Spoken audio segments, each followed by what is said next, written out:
Hey soldiers, we got a former Anheuser Busch executive that is spilling the beans on exactly how this woke narrative that is being pushed by corporations is going to affect you. Whether you drink beer or shop at Target, doesn't matter, okay? This has a real material effect. What's going on your bottom line, your economic future? We're going to get into it in just a moment. I want you to understand there is an incestuous relationship between, on the one hand, you've got these large corporations, you've got governments, state, federal, and local, of course, and you've got the media, okay? The government and the corporations are trying to drive a narrative, and the media is helping them push that, but doesn't look like it's working out so well because the other influential group in that equation is we the people, right? And it looks like a lot of people are pushing back economically. And here's the thing. You can't shame somebody into buying something, all right? So if I don't want to shop at Target or if I don't want to drink Bud Light, damn it, I don't have to, okay? So this is what these corporations, media, and the governments have done is basically push people, conservatives especially, into a corner. They ban conservative speech, okay, by and large. You can't say what you want to say here on YouTube. You can't say what you want to say on Facebook. I ended up in Facebook jail a whole bunch of times and didn't even know it. That's how important the platform is to me. But you've got a lot of squelching of speech on the conservative side toward, being directed toward conservatives. It's no secret. The liberal mindset, this is why I don't call them liberals anymore. They're leftist, because liberal is, to me, someone who is open to at least hearing your argument. They don't have to agree with it, of course. They can argue the facts vociferously against it, but they don't have to agree, okay? But they are tolerant enough to hear the argument. That's not what you have in the arena of ideas today. You have squelching of free speech, okay? The left wants to shut down free speech, but they can't do anything about you refusing to come out of your pocket and spend money. So they pushed and pushed and pushed with these narratives, and now people are saying, you know what? I will vote with my dollar. We're going to get into this in a minute, guys. Go ahead, hit the subscribe button, enlist, become a soldier of finance. Let me know you did so in the comments. I will salute you. I need you to hit that thumbs up. You guys do an awesome job of that. Please keep on doing it. Hit that thumbs up. It helps. And hit the join button. I want you to find out what we have to offer in terms of helping you along your road to financial independence. Now, that's a journey. It's not a destination. You got to obtain it and then maintain it. Hit that join button. Find out how we do that. All right, let's jump right in here. We got like I said, a former Anheuser Busch exec. He's revealing how lefty investment firms pressure companies to go woke. He's also got something else in here that is really going to probably knock your socks off. We'll get to it in a second. But woke governance that has sent profits spiraling at companies like Anheuser Busch and Target is doing wonders for Disney as well. Often begins with lefty investment firms pressuring them to push products their way, an ex-top Anheuser Busch executive said. During an appearance on Fox News' Jesse Watters Primetime, Anson Frericks said behind-the-scenes politicking from firms like New York-based BlackRock and Pennsylvania-based Vanguard spur many of the controversial decisions, sparking nationwide boycotts from longtime, more conservative customers. See, here's the thing. The baby boomers aren't dead, people, at these companies. You're acting like they don't exist anymore. You're acting like they don't have any money anymore. And not only that, the generation after the baby boomers, isn't that Generation X, I believe? I get confused, but my generation, okay, that came along after the baby boomers. Look, we're not this latest millennial generation. You're skipping over generations because millennials are loud, all right? But do millennials, how much money do they have in comparison to Generation X? I believe my generation is Generation X, okay? We came after the baby boomers. In any event, it seems like these corporations in this ESG, DEI mindset, diversity and equity and inclusion is DEI, environmental, social governance is ESG. Seems like it's skipping generations, like we don't exist, like we don't have money. So the other ironic thing here is that this former Anheuser Busch executive is appearing on a Fox program to talk about this. Fox fired Tucker Carlson, and I'm just anxiously awaiting their next quarterly report to see what, if any, effect it has had on the bottom line. It definitely has had an effect on their ratings, okay? And hey, they sell ads, so one affects the other. This ill-fated bud promotion with a certain influencer, we all know who it is, but as an example of how you can't say what you want on YouTube, I can't say the name, otherwise I might get a strike on the video. This is how YouTube is protecting this person from any criticism whatsoever. And as I said in one of the videos I did about this, it's not that person's fault. Hell, they called this person and said, hey, you want to participate in this ad campaign?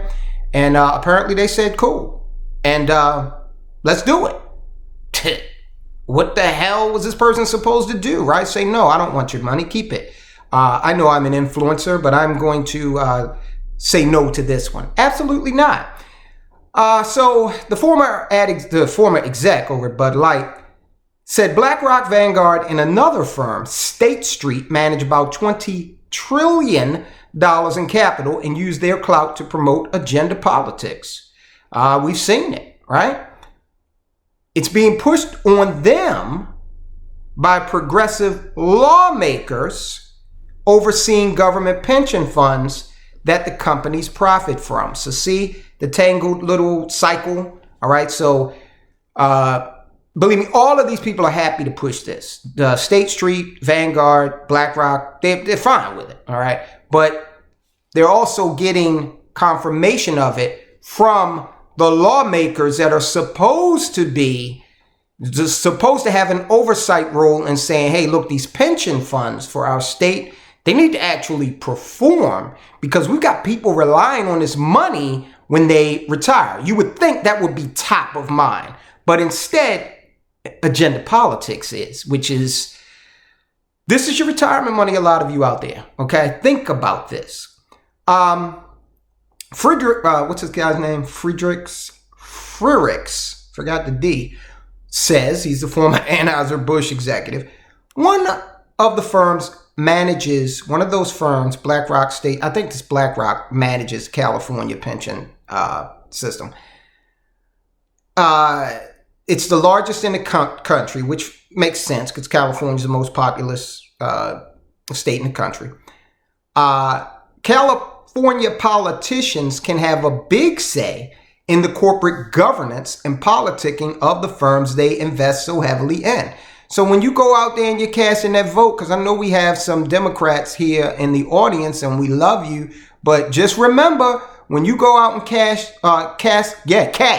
that vote, just remember that these politicians are not only voting on things, but they're able to exert influence also on things that affect you directly in a financial manner. Quote, in California, for example, they recently have mandated those large pension funds that they divest from things like fossil fuels and oil and gas. And then when Bill de Blasio, former mayor of New York, was there, he did the same thing. So that's a quote, but it's ham-handed. What he's saying is California said, look, let's take all of our pension funds out of oil and gas. Now, arguably, the world's greatest investor, Warren Buffett, thinks differently. He is actively purchasing more and more of Occidental Petroleum. All right. So who would you trust in terms of investment advice? Would it be someone like Warren Buffett or one of the people on the California legislature? who look like they may be about to give black people millions of dollars just, because, okay?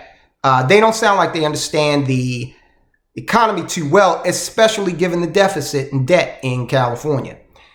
He goes on, Free Ricks goes on, but they also tell BlackRock, they being the politicians, they also tell BlackRock, State Street, and Vanguard, if they're going to manage their money, they have to commit to things like ESG and DEI, diversity, equity, and inclusion, and adopt firm-wide commitments that they therefore then force into all major companies in corporate America. So this is why you're seeing this, part and parcel, because if you open up a company and it hits the big time, you're going to have companies like BlackRock coming to you saying, look, we'd like to buy some of your shares and include that in these pension funds that we're managing. That's a blessing and a curse, because sure, while you're going to sell a lot of shares, you're also going to now be controlled. They'll come in and buy 8% of your company, get a board member, get a seat on the board, and then say, hey, we know that what you were doing was hiring based on ability and proven performance, experience, proven expertise. But what we want you to do, in order for us to keep these shares, what we want you to do is start hiring based on, diversity, equity, and inclusion. We don't see enough black guys on your team, okay? We don't see enough gay women on your team. So you're going to have to do something about that. This is what's going on out there. Let's see. Free Ricks added he left his job at the St. Louis-based beer titan, Anheuser Busch, in part because of the way much of corporate America was acting in terms of defying public sentiment when engaging in politics. I want to clear something up.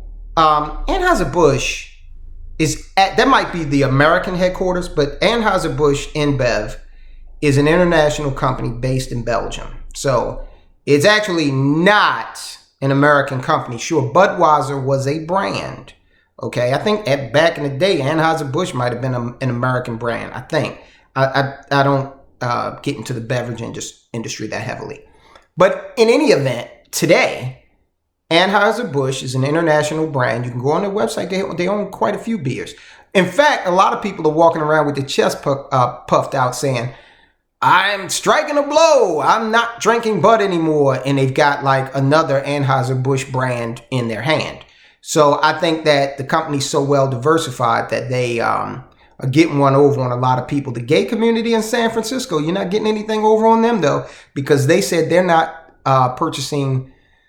A lot of them said that they're not purchasing Anheuser Busch brands for the bars that they own. Okay, so this is how it works, man. You have never gotten up from the table when you went to a restaurant and said, "May I have a Coke?" And they said, "We serve Pepsi products." You said, "All right, fine, just bring me a Pepsi." So you're not going into any bar in San Francisco and saying, "I'd like a Bud Light," and then saying, "We don't serve that. We serve this." Oh, okay, fine, I'll take that. That's how it works. So not only is the bar not buying, they are not selling to all of the customers that come in there. All right. Free Rick, pointed to Atlanta, home to Coca-Cola and Delta Airlines, which became outraged after Georgia's legislators passed election integrity laws. Remember that whole thing? Remember when they did that and Major League Baseball said, to hell with all these black people who have purchased all these t-shirts for, I think it was the All-Star game. Okay, all this business that would have come into this black city, okay, for these black people to make money. Remember white MLB, white liberal MLB said we're going to move the All-Star game because we're mad about these election integrity laws, okay? So at the end of the day, it's not about what they would have you believe. It's just about them being able to install their politics. Whether or not you make money, they really don't give a damn. at the end of the day. Okay, so what is the solution here? Well, you got to look and see to what extent you own companies like Anheuser Busch and Target. And you might be saying, well, I don't. Are you sure? Have you checked your mutual funds? Okay, that your 401k is flowing into? And I'm not saying divest yourself of those. I am merely saying that if this stock has lost Anheuser Busch lost 20%, okay, in a month, all right, Target's losing money. You got to look at that. And you got to put some thought into how long it's going to take for them to come back. I don't know when that's going to happen. I know what's Jim Cramer. Okay, I can't tell you with 100% certainty what's going to happen in the future. But you need to look at that and decide for yourself, do I have enough time to wait? Okay, are you nearing retirement? Are you at a point where you're going to be relying on this money? I don't know. But that's something you need to consider. Now, in the meantime, I want you to look at the documentary we did on BlackRock, okay? And how we broke down exactly how they're using your money to push their agenda. And we break it down in fine detail. It's a documentary, emphasis on M-I-N-E. This is not a 2-hour thing. We get in there, we explain it, and we get out and you're enlightened. Guys, check it out. I'll talk to you soon.